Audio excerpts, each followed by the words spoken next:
Bonjour, bonsoir, JP pour JP Online, une chaîne dédiée aux jeux de rôle et aux mondes imaginaires. Une vidéo réponse à JDRD30 sur le sujet Les enfants sont de meilleurs rôlistes que nous. Alors je suis tout à fait d'accord avec le propos et j'en veux pour preuve les parties de jeux de rôle que j'ai animées avec mes enfants. Ça a toujours été de grands moments d'imagination.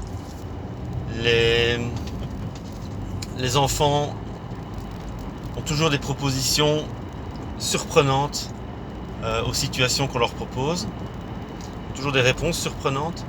Ils réfléchissent, on va dire, hors du cadre. Ils, ils ont une imagination débordante. Ils n'ont pas ces automatismes ou ces habitudes de vieux rôlistes face à des situations données, à des situations peut-être un peu stéréotypées pour nous, rôlistes de longue date. Eux, ils voient toujours ça avec des yeux neufs. C'est toujours beaucoup d'énergie aussi. Et je veux dire que personnellement, en tant que meneur de jeu, la difficulté au cours des parties, ça a été de vraiment pouvoir, je ne dis pas, oui, je vais pas dire brider parce que c'est pas le mot. Il faut pouvoir accepter tout ce flux d'informations et toutes ces propositions intéressantes. C'est d'arriver à canaliser ça, toute cette énergie et arriver à en faire quelque chose en partie. Voilà. Euh, c'est c'est arriver à mettre un peu d'ordre dans, on va pas, oui, on peut dire dans le chaos des propositions, arriver à aussi, à aussi bien donner la parole à chacun au cours de la partie. Bon, ça c'est un propos qui va au-delà du jeu avec les enfants. Mais comme ils ont énormément de propositions, euh, il faut avoir une grande capacité d'absorption de ces propositions et de pouvoir transformer ça en quelque chose d'intéressant et de valorisant pour eux en cours de partie. Les, une des parties dont je me souviens le plus où ce flux d'informations et cette imagination avaient été vraiment mis en œuvre et avait été très très bénéfique. C'est une partie de Cold World, un de mes petits jeux, qui est construit sur le mode du world building, en tout cas pour la première partie.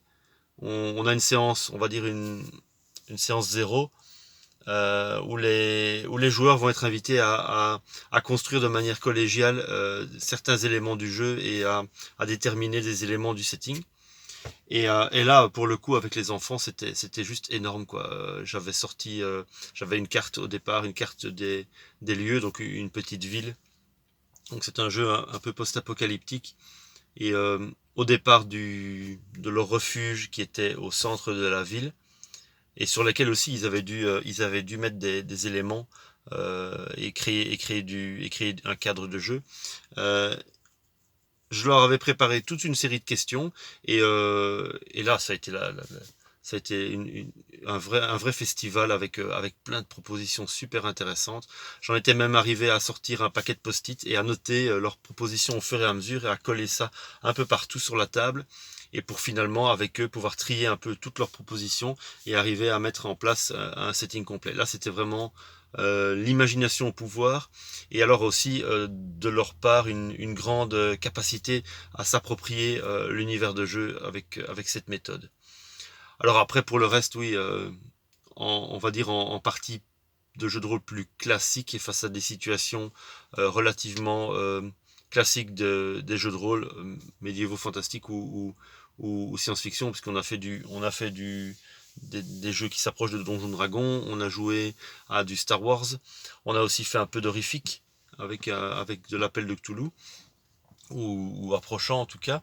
Là aussi, il y avait toujours une approche très, je ne vais pas dire naïve, mais non formatée. Voilà, une approche non formatée par rapport à l'aventure.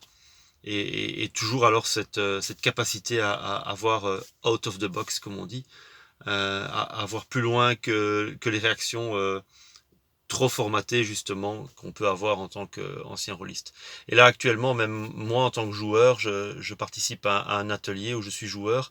Les autres participants, on a 4 joueurs en tout. Les autres participants, ce sont des adolescents. Donc il y a mon fils de 16 ans et 2 autres participants qui ont aussi plus ou moins cet âge-là. Animés par un meneur de jeu qui doit avoir 25-30 ans, qui lui a déjà quelques années de jeu. Moi personnellement, ça fait plus de 30 ans que je fais du jeu de rôle. Et je suis toujours surpris et agréablement surpris, et aussi poussé à ça, de pouvoir jouer avec des jeunes joueurs et de voir leur approche des situations.